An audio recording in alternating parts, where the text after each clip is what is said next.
Que povos isolados precisam do Evangelho para a salvação? Por quê? Eu recebi a seguinte questão,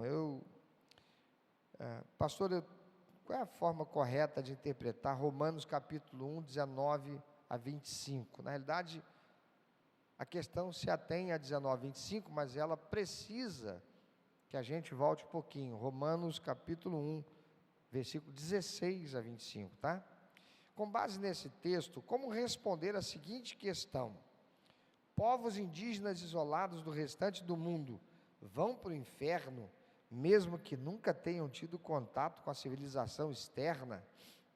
Portanto, com a pregação da palavra de Deus, em razão do texto dizer que são indesculpáveis aqueles que se dizem desconhecedores de Deus, em razão de seus atributos invisíveis? Se sim, como equilibrar esse argumento com o texto de Romanos 10, 14 a 15? Como poderiam essas pessoas ter acesso à salvação sem uma Bíblia ou um pregador do Evangelho de Jesus Cristo? Vocês entenderam a questão? Tem muita gente que está por aí dizendo: então o Deus de vocês não existe, o Deus de vocês não é amor. Que Deus é esse que é amor, que está condenando ao inferno pessoas que nunca ouviram falar de Jesus? Se a salvação vem através de Jesus, como é que é isso? Não faz sentido, porque Romanos 10, 14 e 15 diz: mas como ouvirão se não há quem pregue? Como pregarão se não forem enviados? Romanos 10, 14 e 15 está orientando a igreja a enviar missionários, para que as pessoas desconhecedoras da graça salvadora de Deus recebam Jesus como Salvador e Senhor. E Romanos capítulo 1, 16 a 25, vai falar que essas pessoas vão para o inferno mesmo não sabendo de Jesus. Mas espera aí, como é que elas vão saber de Jesus? E todas aquelas que não souberam de Jesus, até um missionário ir lá pregar o Evangelho, vão para o inferno. Onde está a justiça disso? Questão muito importante. Então vamos ler Romanos capítulo 1, na Revista Corrigida, dos versículos 16 até 25. Eu vou puxar alguns versículos antes para nós entendermos. Veja o que diz o apóstolo Paulo: porque não me envergonho do Evangelho de Cristo, pois é o poder de Deus para a salvação de todo aquele que crê, primeiro do judeu e também do grego. Porque nele se descobre a justiça de Deus de fé em fé, como está escrito: mas o justo viverá da fé. Porque do céu se manifesta a ira de Deus sobre toda impiedade e injustiça dos homens que detêm a verdade em injustiça. Porquanto o que de Deus se pode conhecer, nele se manifesta, porque Deus lhe manifestou. Porque as suas coisas invisíveis, desde a criação do mundo, tanto o seu eterno poder como a sua divindade, se entendem e claramente se veem pelas coisas que estão criadas, para que eles fiquem inexcusáveis, ou seja, eles não tenham perdão, eles não tenham desculpa. Porquanto, tendo conhecido a Deus, não o glorificaram como Deus, nem lhe deram graças, antes, em seus discursos se desvaneceram, e o seu coração insensato se obscureceu. Dizendo-se sábios, tornaram-se loucos, e mudaram a glória do Deus incorruptível, em semelhança da imagem de homem corruptível, de aves, de quadrúpedes e de répteis. Pelo que também Deus os entregou às concupiscências do seu coração, à imundícia, para desonrarem o seu corpo entre si, pois mudaram a verdade de Deus em mentira, e honraram e serviram mais a criatura do que o Criador, que é bendito eternamente. Amém. Vamos analisar esse texto fazendo com a ajuda da exegese, que que é a interpretação ou explicação crítica de um texto, usando ferramentas como a história, a arqueologia, a língua em que foi escrito, para entender o contexto e a mensagem que Paulo quis transmitir aqui. Veja o que diz o versículo 1,16. Porque não me envergonho do Evangelho de Cristo, pois é o poder de Deus para a salvação de todo aquele que crê, primeiro do judeu e também do grego. Por que ele está dizendo isso? Judeus e cristãos, eles se opuseram às religiões idólatras romanas. E os oficiais romanos frequentemente confundiam os dois grupos. Confundia judeu com grego e cristão, judeu com cristão e cristão com judeu. Isso era especialmente fácil de fazer, já que a igreja cristã, lá em Roma, poderia ter sido originalmente composta de judeus que se converteram no dia de Pentecostes, lá em Atos 2. Em Atos 2, tem a festa de Pentecostes, em Jerusalém, e judeus vindo de todos os lugares do mundo estavam lá para celebrar a festa. Agora, esses judeus que se converteram com aquela pregação feita por Pedro, e depois, por outros tantos que foram se convertendo, voltam para a sua cidade, para a sua terra, para o lugar da sua residência. E muitos voltaram para Roma, de onde vieram. E agora estão lá, judeus cristãos, né? Daí eles serem confundidos como judeus, embora sendo cristãos, ou cristãos, embora sendo judeus. No entanto, na época em que Paulo escreveu essa carta aos romanos, muitos gentios também já tinham se convertido e se juntado à igreja lá em Roma. E os judeus e os gentios precisavam conhecer a relação entre o judaísmo e o cristianismo.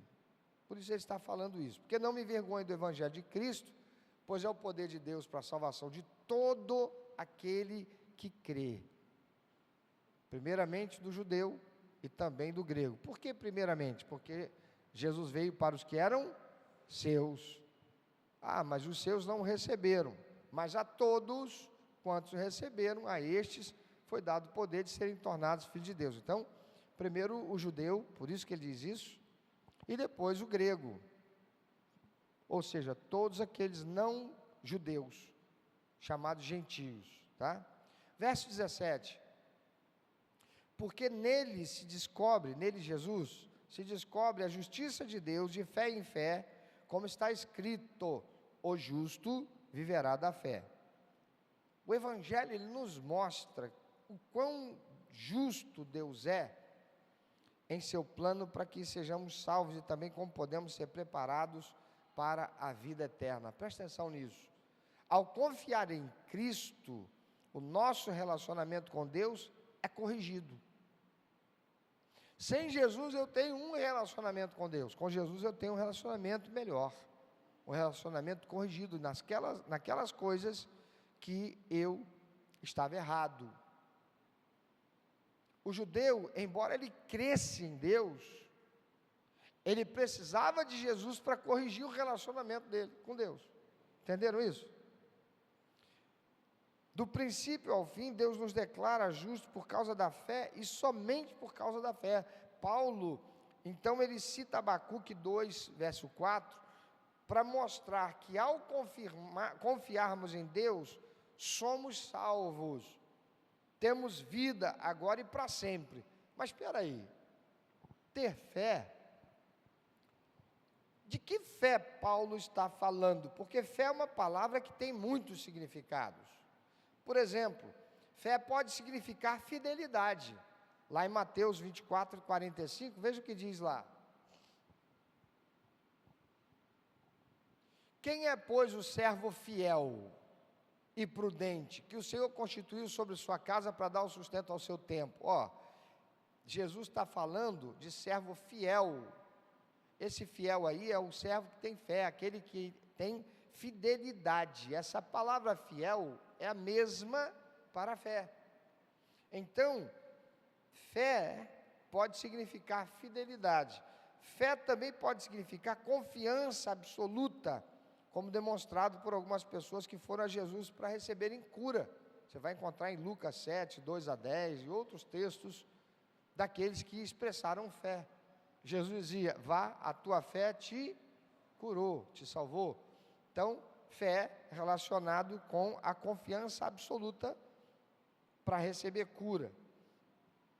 Fé pode significar também uma esperança confiante, como em Hebreus 11:1, ou como Tiago aponta, pode até significar uma crença estéril, que não resulta em boas ações. Tiago diz: mostra-me a tua fé, e eu vou te mostrar as minhas obras. Porque a fé sem obras, diz Paulo, para Tiago, a fé sem obras, ela é o quê? Ela é morta. Então, é um tipo de fé. É uma fé que não é a fé genuína que conduz à salvação. O que Paulo está querendo dizer aqui aos romanos, ele está falando, não é de qualquer fé, ele está falando da fé salvadora. A fé que salva. Nós devemos ter muito cuidado para entender a fé como Paulo usa a palavra aqui, porque ele está vinculando a fé tão intimamente à salvação e apenas à salvação. Estão acompanhando? Não é algo que nós devemos fazer para ganhar a salvação. Não é isso. Se isso fosse verdade, então a fé seria apenas mais uma ação. E Paulo afirma claramente que as ações humanas nunca podem nos salvar. Veja o que diz Gálatas 2,16. Gálatas 2,16. Sabendo que o homem não é justificado pelas obras da lei, mas pela fé em Jesus Cristo. Temos também crido em Jesus Cristo para sermos justificados pela fé de Cristo e não pelas obras da lei, porquanto pelas obras da lei nenhuma carne será justificada. Então, não é uma fé que é uma prática. Eu não venho à igreja para ser salvo, porque eu tenho fé no Senhor. Eu não entrego o dízimo porque eu estou com isso exercendo fé para ser salvo. Não é isso. Em vez disso, a fé é um presente que Deus nos dá, porque Ele está nos salvando. Efésios capítulo 2, versículo 8, veja o que diz. Efésios 2, 8. Porque pela graça sois salvos por meio da fé. E isso não vem de vocês, é dom de... Muitas vezes a gente pensa assim, o dom de Deus é a graça, o favor que eu não mereço. Mas veja o texto, porque pela graça, ou seja, pelo favor que você não merece, por meio da fé, e isso, ou seja, a fé, não vem de vocês, é dom de Deus. A graça e a fé são ações de Deus no homem. É o favor de Deus no homem. Se Deus não colocar fé em nós, não somos salvos. Como é isso, pastor? Bebe um gole. É a graça de Deus e não a nossa fé que nos salva.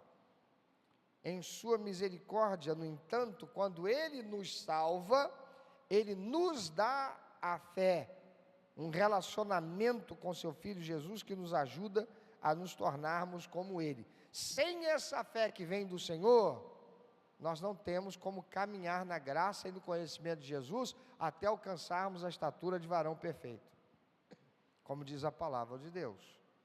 Por quê? Porque a nossa natureza humana continua sendo carnal, mundana, caída, pecaminosa, e nós precisamos da fé que Deus injeta em nós. Quem está entendendo? Então, por meio da fé que Ele nos dá, Ele nos carrega da morte para a vida. Veja o que diz o Evangelho de João, capítulo 5, 24. Isso é só um preâmbulo para a gente chegar lá na questão mais propriamente dita.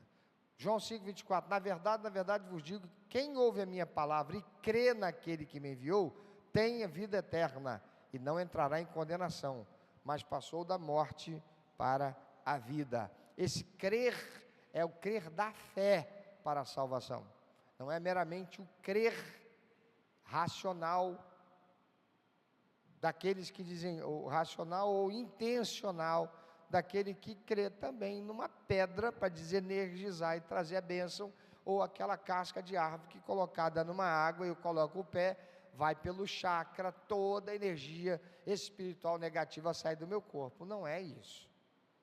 Mesmo nos tempos do Antigo Testamento, a graça, não as ações, era a base da salvação.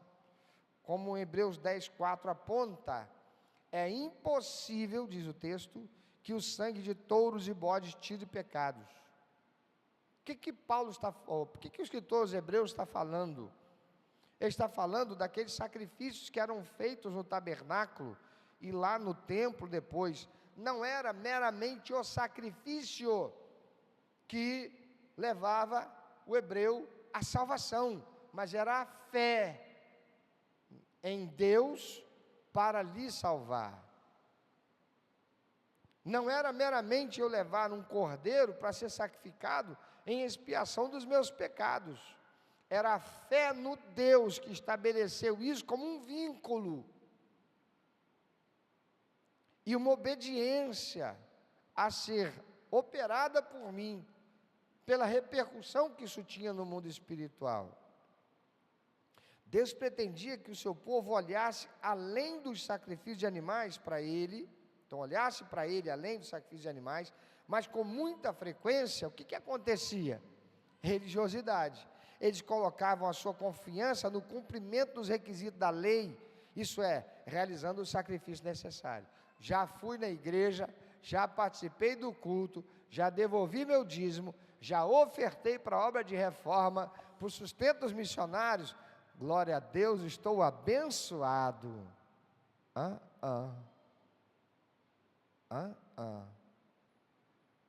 Isso não é fé, isso é religiosidade. Quem está entendendo?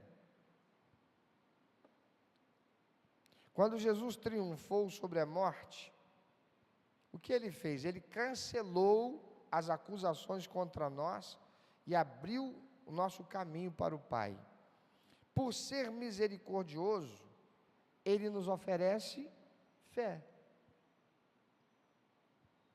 Seria trágico se transformássemos a fé em ação e tentássemos desenvolvê-la por conta própria. Nenhum de nós conseguiria chegar à graça salvadora de Cristo.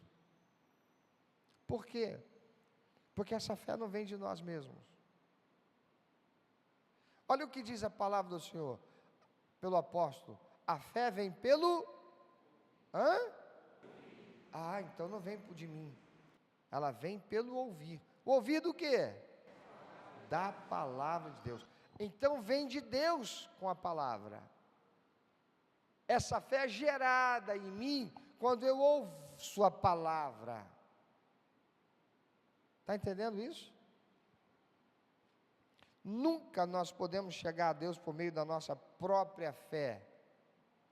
Assim como o seu povo do Antigo Testamento não poderia chegar por meio dos seus próprios sacrifícios. Em vez disso, devemos aceitar sua oferta graciosa com ações de graças e permitir que ele plante a semente da fé dentro de nós. Eu quero perguntar aqui, quem aqui já orou para uma pessoa ficar curada e ela foi curada? Ninguém? Você já?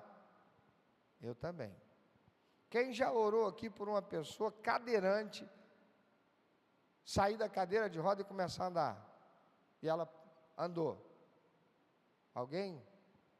Eu já, e você, muitos aqui já testemunharam isso.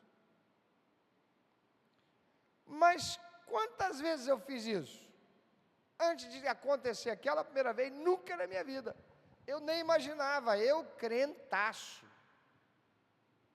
Eu pastor. Vou orar por uma pessoa e a pessoa vai andar? E se não acontecer? Vou passar vergonha na frente de todo mundo. Irmãos, prestem atenção. O milagre não acontece por minha causa, porque eu quero e porque eu tenho fé. Porque se fosse assim, eu manipularia Deus, sim ou não? Se a coisa, o sobrenatural acontece igual acontece em programas de televisão que a gente vê aí, determinados profetas de Jesus Cristo, que estão aí na televisão, com igrejas monstruosas, templos, milhares de pessoas, que o cara daqui revela tudo da vida da pessoa, fala tudo, aquela coisa toda. Se isso fosse verdade, eles seriam manipuladores de Deus. O cara manipula Deus. Porque seria injusto Deus curar aquela pessoa e não curar essa. Se as duas vieram com o mesmo propósito, com o mesmo sentimento, com o mesmo coração, com tudo. Por que essa foi curada e aquela não?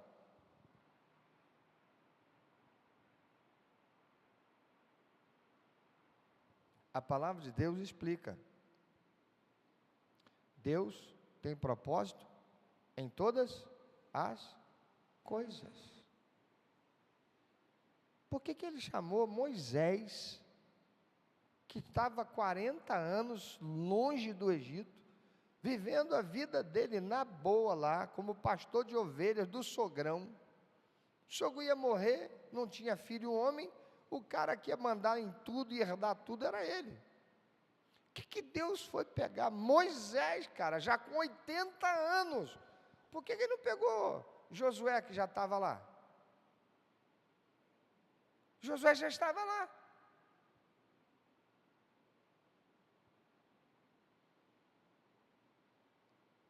A Bíblia diz que Deus tem propósito em todas as coisas. Deus tem um propósito.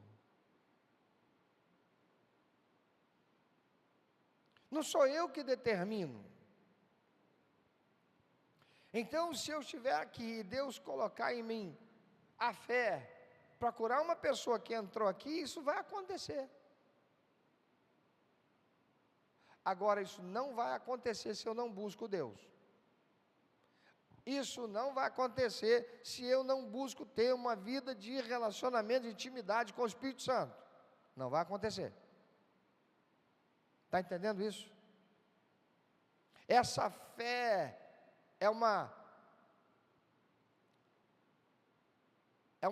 vou colocar dessa maneira, é uma força ousada que leva a fazer aquilo que eu naturalmente não faria.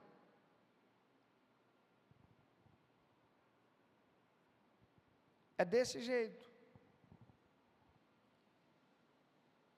Agora,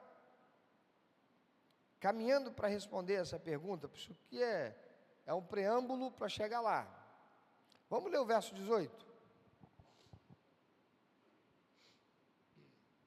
Porque do céu se manifesta a ira de Deus sobre toda impiedade e injustiça dos homens que detêm a verdade em injustiça. Por que Deus está irado com pessoas pecadoras? Porque é isso que o texto está dizendo.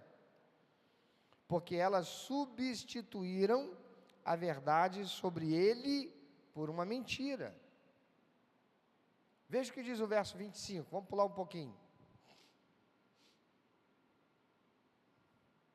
Pois mudaram a verdade de Deus em mentira, honraram e serviram mais a criatura do que o Criador, que é bendito eternamente.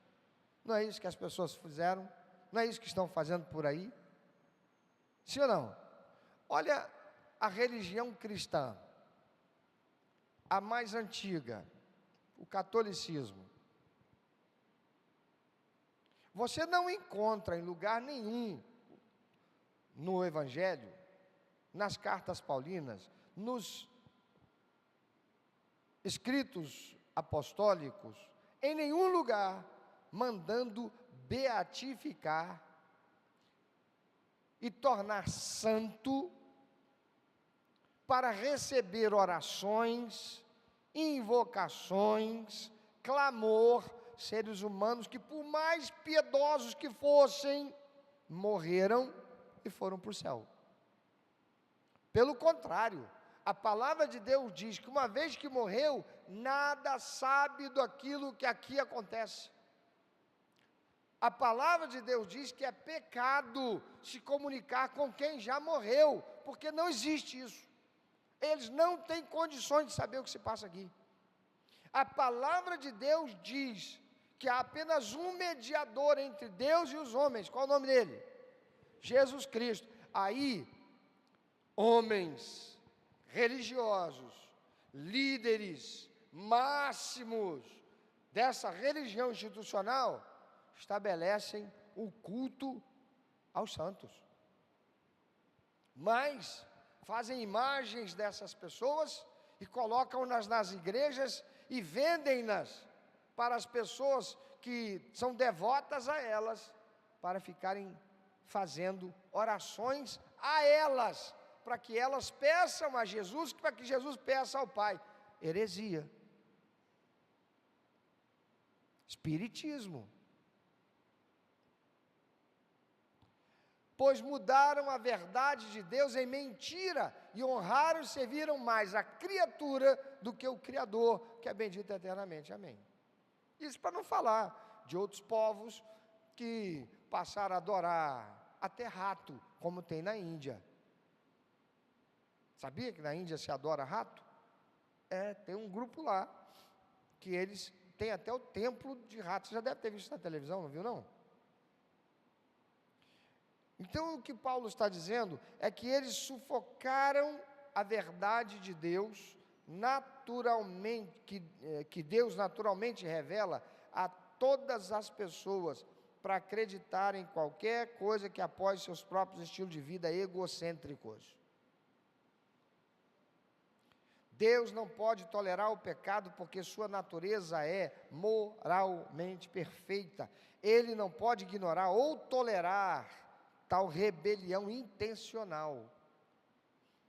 Deus quer remover o pecado e restaurar o pecador, e Ele é capaz de fazer isso desde que o pecador não distorça ou rejeite a verdade teimosamente. Mas sua ira irrompe contra aqueles que persistem em pecar. Então, presta atenção nisso. Você, certifique-se de que você não está buscando uma mentira em vez do Deus verdadeiro. E tem muita gente fazendo isso dentro da igreja evangélica.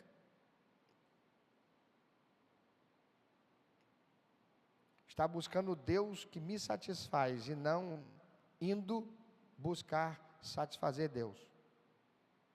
Está indo à igreja para receber um culto, um programa, um show, algo que satisfaça a sua alma, e vai embora dizendo: que culto abençoado. Por quê? Porque a música foi linda, foi maravilhosa, que coisa tocante, que peça de teatro bem realizada.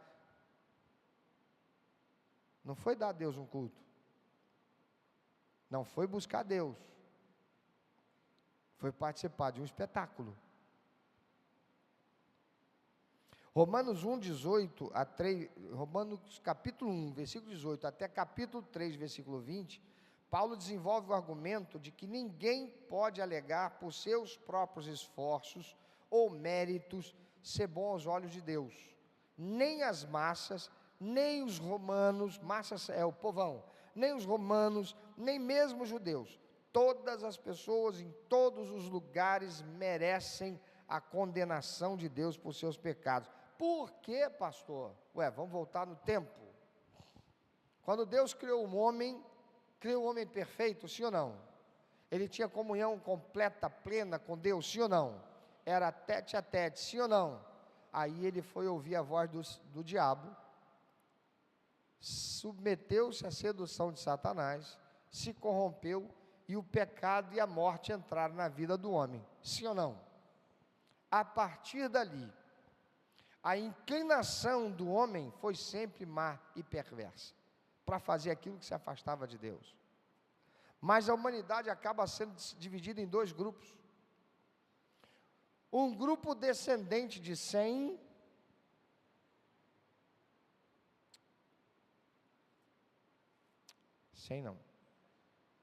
Sete, obrigado. Um grupo descendente de Sete e um grupo descendente de Caim. O grupo descendente de Caim segue a linha de Caim, que era perverso, materialista, só pensava nele mesmo.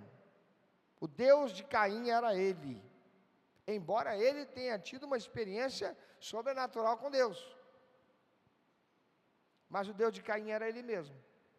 Quando ele vai adorar a Deus, ele leva uma oferta ao Senhor, ou seja, qualquer coisa, de qualquer jeito. Enquanto Abel não, Abel foi dado o melhor. Eu sei quem é Deus.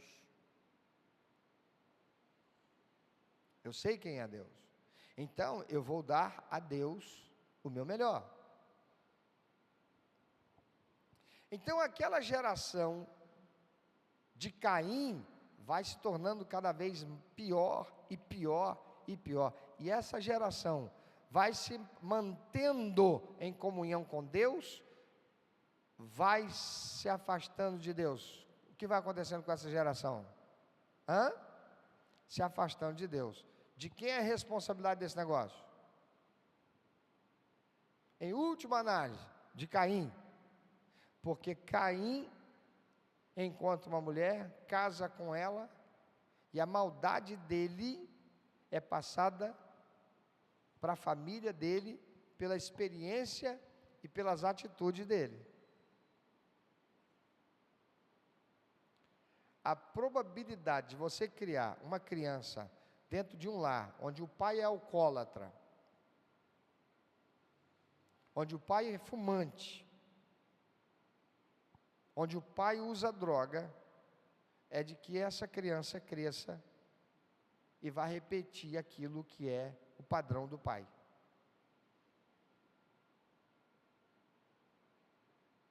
Essa criança que repete esse padrão do pai, ela é responsável por aquilo que ela está fazendo de errado aos olhos de Deus? Sim ou não? Sim. Ué, pastor, mas foi o pai dela que não ensinou certo para ela. Pois é.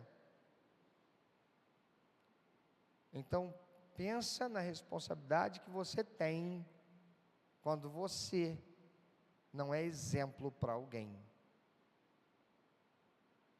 Você vai induzir essa pessoa a fazer o que é errado. Você vai ser responsabilizado perante Deus, ela será também. A gente já vai chegar lá. Aí veja a geração de Sete. A geração de Sete, nós vamos chegar num tempo até perto do dilúvio. E no dilúvio é que o negócio vai ficar ruim, antes do dilúvio. Por quê?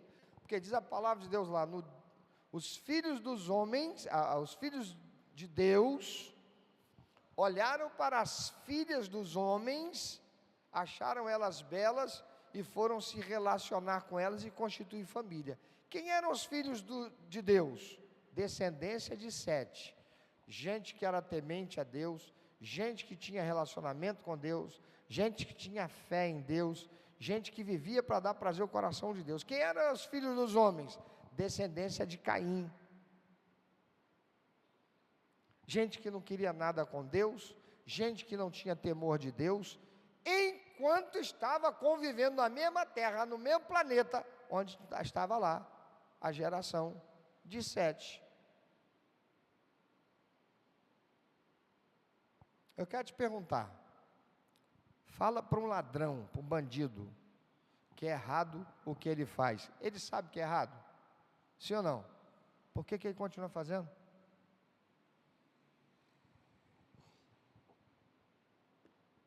Por quê? Se até ele sabe que é errado. Está ficando mais claro? Agora vamos dar uma lida nos versículos 18 a 20. Que eu preciso correr. Eu não quero sair tão tarde. A gente vai avançar um pouquinho o horário. Porque do céu se manifesta a ira de Deus sobre toda a impiedade e injustiça dos homens que detêm a verdade em injustiça. Porquanto o que de Deus se pode conhecer, nele se manifesta, porque Deus lhe o manifestou. Porque as suas coisas invisíveis, desde a criação do mundo, tanto o seu eterno poder como a sua divindade, se entendem e claramente se veem pelas coisas que estão criadas para que eles fiquem inexcusáveis. O que está dizendo aqui? Ninguém pode justificar a não existência de Deus. É só olhar a natureza. Nós aqui hoje temos dificuldades para olhar a natureza. A gente olha, a gente vê as coisas feitas pelo homem. Os prédios, os postes, as ruas, os carros, sim ou não?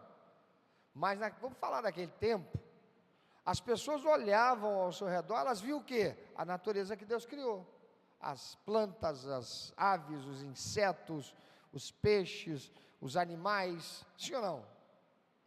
Olham para o céu, não tinha energia elétrica, lâmpadas que ofusquem a nossa visão para o céu. Olhava para o céu, aquela noite estrelada, os cometas passando, as estrelas cadentes, tudo dizendo assim: alguém colocou esse negócio aí, quem foi que fez isso? E esse conhecimento, essa ideia, essa realidade da existência de um ser supremo que criou todas as coisas, existe e está presente em todas as culturas da face da terra. Você pega o grupamento social de índios, por exemplo, mais remoto, aqueles que a civilização ocidental nunca chegou lá. Quando você chega lá, eles têm um Deus. Eles têm uma religiosidade. Eles têm um relacionamento com o sobrenatural. Da onde vem isso? Quem ensinou isso para eles?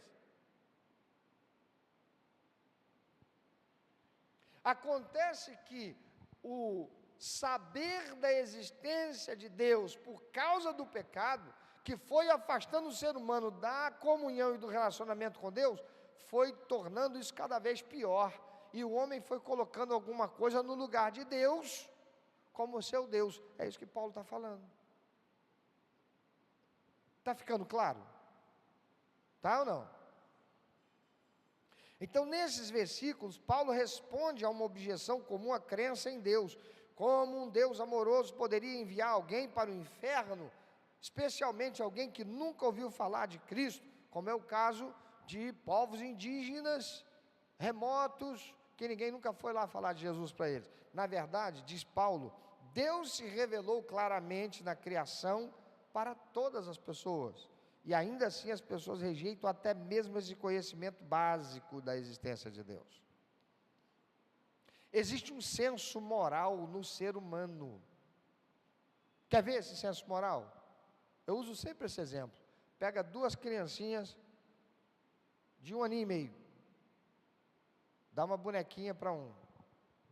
Vai brincar com o bonequinho. Afetividade. Vai brincar. Ou se é um carrinho, vai brincar. Agora pega, depois de 5 minutinhos a criança brincando, pega e coloca uma outra criancinha brincando ali. Aquela que estava brincando vai pegar o brinquedo e vai fazer assim. Quem já viu isso acontecer? Levanta bem alto o braço aí. Não é isso? Quem ensinou essa criança a ser egoísta? Quem ensinou para essa criança o sentimento de posse? É meu, não divido.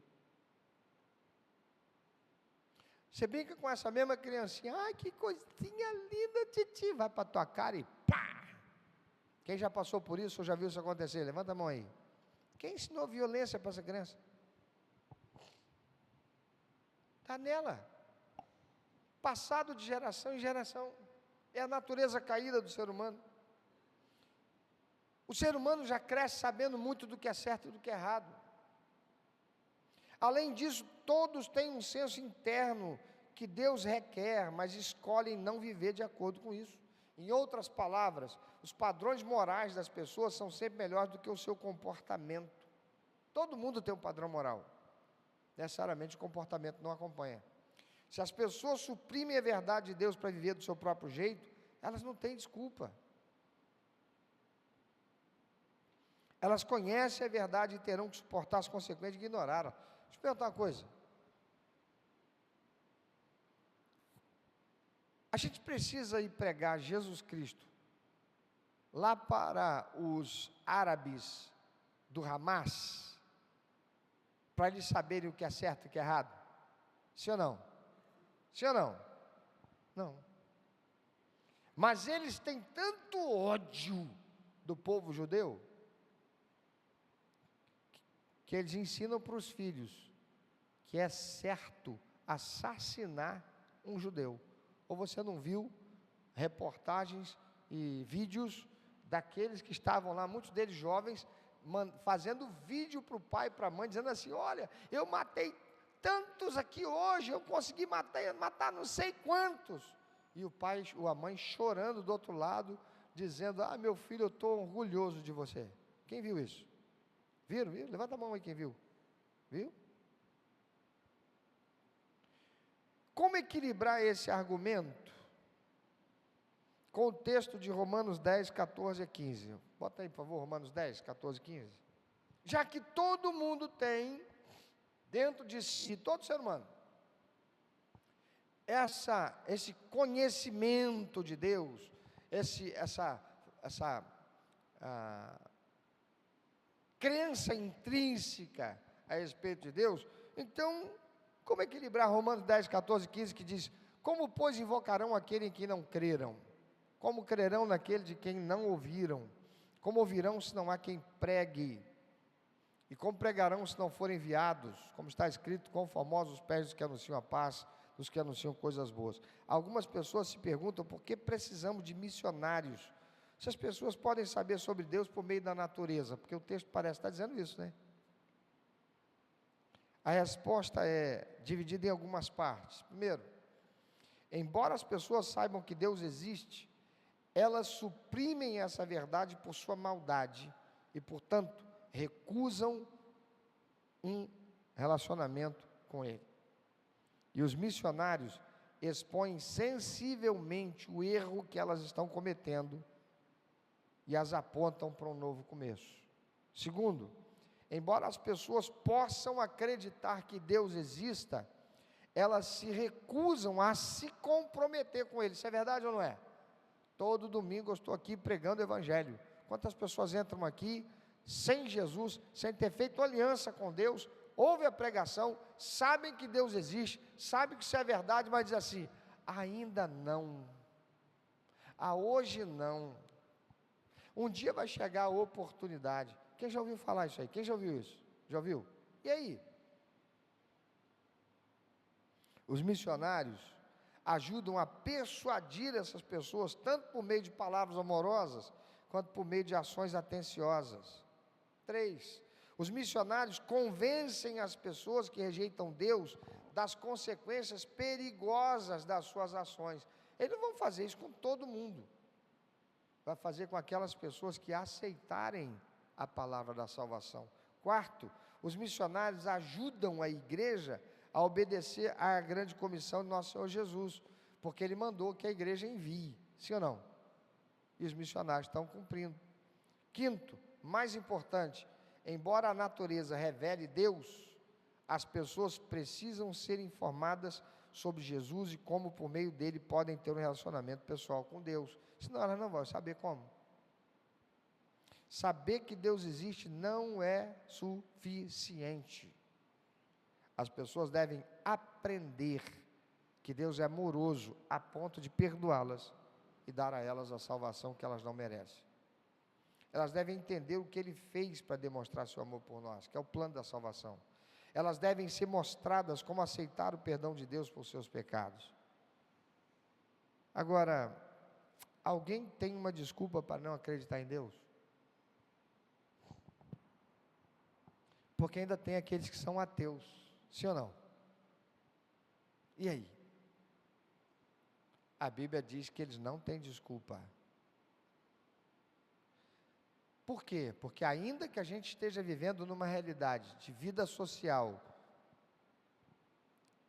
dentro de cidade, cosmopolita, que a gente olha para o céu e a gente não vê o céu, porque tem tanta luz aqui que atrapalha, que a gente olha para o lado, a gente não vê natureza suficiente para que na sua relação com ela mesma, possa estar dizendo, chamando a atenção da gente para dizer assim: rapaz, olha ali, ó, o inseto está polinizando, e por causa disso, novas plantas vai existir daqui a pouco, a flor vai sair, o fruto vai sair, que coisa linda, alguém fez isso daí, isso não é acaso, tem muita engenharia nesse negócio, ainda que não tenha esse contato com a natureza como nós temos hoje, tem contato com a ciência, sim ou não? Todo mundo aqui teve a oportunidade de ir para a escola, nem que seja ensino primário, e aprender um pouco sobre biologia, ou não aprendeu? Mas olha o que eles preferem ensinar na escola, que o ser humano, assim como toda a natureza, veio de uma explosão cósmica chamada Big Bang, o nada criou tudo o que existe. Ah não, foi matéria com antimatéria, e a matéria foi criada como? E a antimatéria foi criada de que jeito? Aí prefere acreditar no que diz uma ciência, que não é ciência, é uma teoria, chama-se teoria do Big Bang. E depois a teoria da evolução da espécie. De que o homem é produto de uma evolução que passou pelo primata, chamado macaco, até chegar ao homem que é você e eu hoje. Mas não prefere acreditar no que diz a palavra de Deus, que o homem veio do pó da terra, ainda que a ciência prove que o nosso corpo é feito do pó da terra, zinco, ferro, potássio, cádmio, está tudo aí, só não tem ferrugem, sim ou não? E as pessoas preferem não acreditar que Deus existe, está entendendo? Então a Bíblia responde com enfático não, ninguém tem uma desculpa que seja para não acreditar em Deus, porque Deus revelou como Ele é, e por meio da sua criação, cada pessoa, portanto, aceita ou rejeita Deus, então não se deixe enganar, quando chegar o dia que Deus julgará a sua resposta a Ele, nenhuma desculpa será aceita. Se você ainda não recebeu Jesus como único, eterno, suficiente Salvador, você vai morrer para descobrir que a eternidade com Deus, no que a Bíblia chama de céu, não é para você, porque você rejeitou Ele enquanto você estava aqui.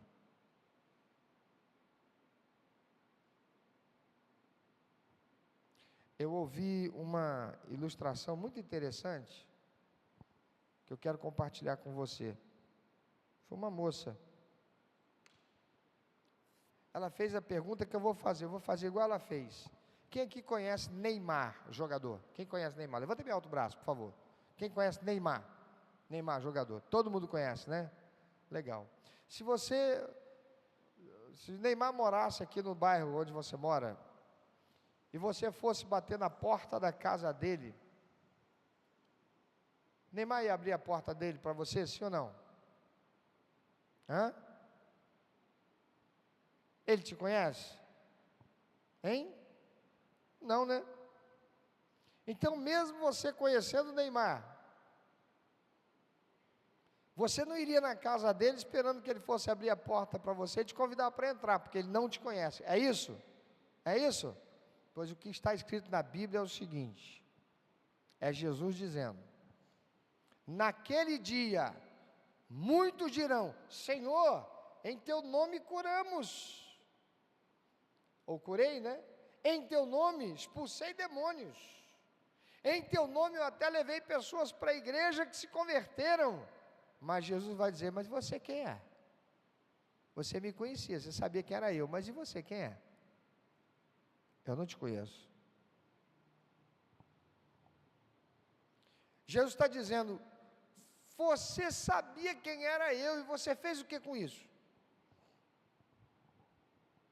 Que aliança você tinha comigo? Que compromisso você tinha comigo? Que intimidade você tinha comigo? Que relacionamento você tinha comigo? O que você fez com o saber que eu existia? Agora você quer entrar na minha terra, na minha casa e viver eternidade comigo? Teu lugar não é comigo. Comigo é quem me conhecia. E eu conhecia ele. E aí? Você conhece Jesus, mas Jesus te conhece? Não é conhecer no sentido de saber que você existe, porque isso ele sabe. Porque quando Jesus disse, nunca vos conheci, ele está dizendo, eu sabia quem você era. Mas você era quem para mim? Quem eu era para você? Pensa sobre isso. A razão pela qual aqueles que não vêm ao conhecimento da graça salvadora de Cristo, de estarem condenados e mortos para Deus, é porque todos pecaram, diz a palavra de Deus, e separados eternamente estão da glória de Deus. Pastor, mas eles nunca ouviram falar do Evangelho. Mas chega lá e vê se não tem lá uma expressão religiosa em que eles têm lá um bicho que eles chamam de Deus, uma árvore que eles chamam de Deus, uma imagem de uma pessoa que eles chamam de Deus. Vê lá se eles não têm uma expressão religiosa de espiritualidade, com uma entidade. Entidades essas que muitas delas certamente foram influenciadas por demônios, fazendo com que aquelas pessoas se afastassem cada vez mais de Deus. Mas isso por quê? Porque, embora crendo na existência de Deus, tornaram o Deus segundo a sua vaidade, para esse Deus satisfazer a vontade deles. É por isso que tem o Deus da causa urgente, tem o Deus da maternidade, tem o Deus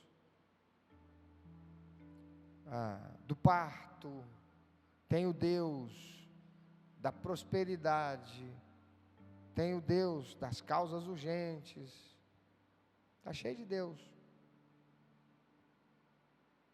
E a palavra de Deus diz que esses são indesculpáveis. Por que a gente precisa levar a mensagem da salvação, a pregação do Evangelho? Para que esse crer na existência de Deus que eles têm, possa ser corrigido para o único, eterno e verdadeiro Deus. Para que então eles possam ser salvos. Mas e você que está agora me ouvindo? Você está salvo? Se você morrer hoje e encontrar com o Senhor Jesus, Ele vai deixar você entrar no céu, porque você diz que você sabe quem Ele é e conhece Ele, quando na verdade você está se auto-enganando, porque conhecer é ter intimidade. Saber é uma coisa, conhecer é ter intimidade. E se você ainda não entregou sua vida para Jesus, e não está buscando intimidade com Ele, através de uma aliança, cumprindo as ordenanças, obedecendo a palavra dEle. Se você é uma pessoa que visita a igreja, você visita os cultos, mas você não participa da casa, da família. Salmo 1 diz, bem-aventurado o homem que não anda segundo o conselho dos ímpios, não se detém no caminho dos pecadores, nem se assenta na roda dos escarnecedores. E o Salmo 91 diz,